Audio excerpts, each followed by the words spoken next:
What's going on, guys? There's been a lot of talk about the Detroit Pistons defense against five-out offenses, especially after how Nikola Vucevic lit them up in this game against the Chicago Bulls, and how the Chicago Bulls offense really just took off in this game against the Detroit Pistons. Obviously, Jaylen Duren's been under a bit of fire, and I told you guys I wanted to break down some plays to really show what I'm seeing out there and what's causing the Pistons breakdowns and why they struggle to guard against five-out offenses and stretch bigs in general. So let's get to the first play, and as you see, as we get throughout these plays, you're gonna see it's gonna be like a story basically. You're gonna see how we get to one point, the next point, the next point, next point. It's literally like a growing story if you pay attention. So let's get it going. So the first play, they're gonna run a pick and roll here with Jalen Smith. This is in the second quarter. So you're gonna pause it right here. At this point, for me, THJ is completely beat. At this point, Duren's had to completely wall off Kobe White. THJ is completely beat. At this point, for me, I'm having just a straight-up switch happen now. There's no getting back. Duren's had to completely cover Kobe White. THJ did not do a good job getting back in front of Kobe White, so now THJ needs to switch out on Jalen Smith here. Okay, he doesn't do that. So this is going to give Jalen Smith a wide-open three up here. Now, Simone's going to come over here and try to get a late contest. Pay attention to that. That's going to come up later in this video. But miscommunication here. Didn't execute rotations well at all. THJ should have switched out at this point. But Jalen Smith now gets a wide open three at the top of the key. This is blood. All right, so we move on to the next play now. In this play for the Detroit Pistons, you're going to see Zach LaVine comes down, gets an immediate, very, very early shot clock pick and roll with Nikola Vucevic. He's coming down the lane. Jalen Duren's going to come over. He's going to wall him off. Now, he did his job. He walled him off. Now Zach LaVine has kicked it out to Josh Giddey. Vucevic is wide open at the top of the key. Duren just gets caught watching. By the time the ball's passed, he's still inside the paint. Not a good closeout. Look where his hand's at by the time Nikola Vucevic lets go of this ball. This is not a contest. This is right here. This space right here is a good 4 feet of space. This is not a contest. A lazy closeout, not aggressive enough of a closeout. And this was a problem for the majority of the beginning of this game. The Pistons at the beginning of this game were cool with just trying to have their big men recover and close out strong. But plays like that were happening over and over again when they just weren't closing out good enough and giving easy, wide open shots to Nikola Vucevic. This play right here and the plays we're going to break down, this is why I push back against the idea, the Bulls has had a hot night. If you give any player just these type of shots over and over, look at this. This is wide open. This is not good defense. This isn't, we just live with it, we played good defense. No, this is, we did not play good defense. If they make the shot, we then can't say after, they were hot, they hit open shots. No, you didn't play good defense. This is wide open. Can't have this. Needs to recover much stronger. But, as you see, because of possessions like this happening so often in the first quarter, you're going to see J.B. Bickerstaff change up how he then wants to try to guard this. So now we're back in the second quarter. So, the Pistons ice this screen. Cade's reversing him away from the screen. Duren's kind of playing in this drop real quick. And you're going to see, I mentioned this on the Locked On Pistons podcast. The Pistons then went and decided to try to do weak side defenders rotate to cover this. So what you're going to see here, Sasser is going to run out to contest Vooch. Then you're going to have THJ run out to contest Kobe White.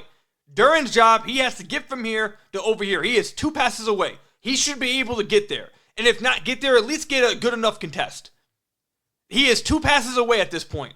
Once Giddey gets rid of this ball, bam, bam, bam. But what you're going to see here is Vooch has the ball still. Sasser gets to his rotation. Duren's still in the paint, not moving over here. Vooch is then going to make this pass over to Kobe White. THJ makes the rotation. Duren looks like he was initially trying to get to Kobe White, but then realizes, my guy's in the corner. And now finally, once Kobe White's finally getting into the passing motion to the corner, then Duren's finally getting into the corner rotation. Bad rotation. So it starts off with the Pistons' inability to close out well against stretch fives because the big men just aren't, outside Isaiah Stewart. Jalen Duren's not very good at closing out on bigs and guarding them in that degree. So now they move to this kind of defensive coverage and they don't execute the rotation good enough. So now Zach LaVine's going to miss this corner three. But again, this is an easy shot. Look where Duren's jumping from. Duren's jumping from the Detroit Bad Boys logo. He's jumping from here. This is an easy shot for Zach LaVine. You got lucky he missed it, but this is not one you live with it because they missed it. No, this was bad process. This was bad rotations. This was not a good rotation. Bad rep. All right, so you're going to see here, just to show that it's not just Duren that messed this up. I didn't want it to come out and be like it's just ragging on Duren. Stu's going to do the same thing here. So DeSumo's going to drive on Cade here. Stu's going to help to take this off. Ivy is already getting ready to make this rotation. Already. Reading the rotation correctly. Again, opposite weak side is rotating over. So Ivy's getting ready immediately to rotate over. He does. He takes this shot away. Vooch is immediately going to make this pass to Pat Williams. Stu is caught watching. Watch Stu. Stu takes it away. He's just watching Vooch. There's no need for him to be having eyes on Vooch. There's no reason for him to still be in the paint. Ivy got his rotation. He needs to get to Ivy's guy. He needs to get to Ivy's guy from right here. As soon as he sees Ivy make the rotation, he needs to get out. He needs to get out. He gets caught ball watching. Look, see, that quick second of him just sitting there in the paint watching is what gets Pat Williams a wide open three. Bad execution, bad rotations. Bad rotations.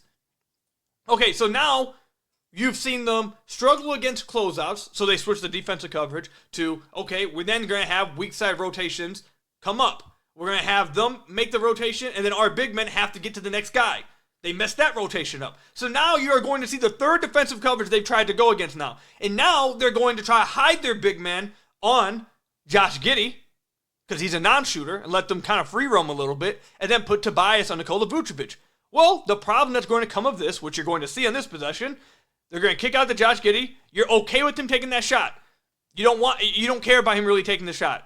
You're okay with it. But the problem is, now you got Tobias Harris on Nikola Vucevic, and this is going to be easy offensive rebound. He's going to get fouled and go to the free throw line. So now, this is the problem. Now the Pistons have went through 3 different coverages trying to figure out how do we handle the fact that they have a stretch 5, and we are struggling to get out to their 5. They've went out, again, closeouts, couldn't do it out of the drop coverage. Recovering closeout, couldn't do it. They try having oppo weak side defenders rotate up, couldn't get that going. So now they tried just putting their big men on non-shooters and having Tobias guard Vucevic. You saw what causes the problem there. Now in this one, I want you guys to pay attention to this. The Pistons, the possession before this, put Duren on Pat Williams. Bulls didn't realize it. The very next possession, Billy Donovan and the Bulls realized this immediately. So instead of allowing Duren to just sit in the corner on Pat Williams and hide, they immediately get Pat Williams involved in the pick and roll action. Immediately get him in screening action to force Duren to play pick and roll defense. They're attacking Duren. So now the Bulls, what they're going to run here, they're going to run a variation of Spain pick and roll with Vooch and Levine here, but Kobe White is going to take the screen and roll on around the same area from Pat Williams. So watch, you're going to see this happen. They're running a Spain pick and roll here, a variation of Spain. Vooch is going to try to roll off of this. Levine is going to back screen and then he's going to pop. Pat Williams is going to dive. Okay, so look, the Pistons, they got Cade is trying to get out to Pat Williams. If you watch the play develop, you see Tobias is going to go with the roller. Ivy's tagging down to try to bring some help. But Kenningham and Tim Hardaway have done a good job of understanding who's going to go here. Who's going to go here? The problem isn't the fact that they weren't able to guard the Spain pick and roll. The problem was Jaylen Duren just forgot he was guarding Kobe White. The Bulls got Jaylen Duren in pick and roll action. They wanted to attack him. And watch Duren. Look, where's Duren at? Like, what's going on? You guys, teammates executing all of this stuff correctly over here. But just because the Bulls got Duren in the pick and roll, Duren's not even watching ball. He gets caught all the way back in the paint. And now Kobe White, again, another shot where he's jumping from the paint. Kobe White gets an open shot. I mean, these are just clean looks.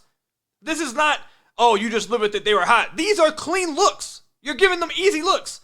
And I just had to include this play here because this is just unacceptable. Like, this one is just, I mean, do I gotta break that one down? We'll just play that one again. I mean, like, THJ's on his guy. Malik's on his guy. Cade's on his. Tobias is on his. What's going on? What's going on? I mean, look, were the Bulls hot? Yes. But again, if you are giving teams these type of quality looks, like, this is what's going to happen to you. This is not good process. This is bad process. They struggle to guard 5-out offenses. They struggle to guard stretch bigs because Jaylen Duren and A few reps, Stu also messed it up, but Duren struggles to close out, recover and close out on stretch bigs. They try to go to different coverages. They can't execute the rotations out of it. They try hiding their bigs on a non-shooter. Then they lose on the glass. And then once the team realizes you're trying to hide them on a non-shooter, then they just get the non-shooter involved in pick and roll. Now your big's involved in the pick and roll anyways. And if he's just going to give up open threes, then you're screwed anyways. JB tried multiple different coverages here to try to handle the fact that the Bulls are going 5 out and attacking their bigs.